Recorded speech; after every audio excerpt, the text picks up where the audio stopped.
A little birdie told me that email marketing is one of the most non-done things that most companies are just not even bothering touching. Email marketing is so important and it gets right in that person's inbox. So why aren't you doing email marketing for your business? Have you not got a CRM that you can use and just jump into and start sending out emails?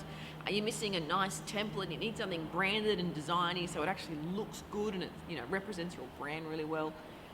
This bird told me that we should be emailing every week.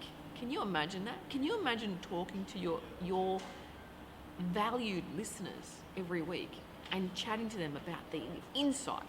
Or are you more of a quarterly person, Are you going to quarterly check in and write a nice report every quarter to your email list, your people, your lifers, your people that are there and listening to you and want to hear from you, the authority?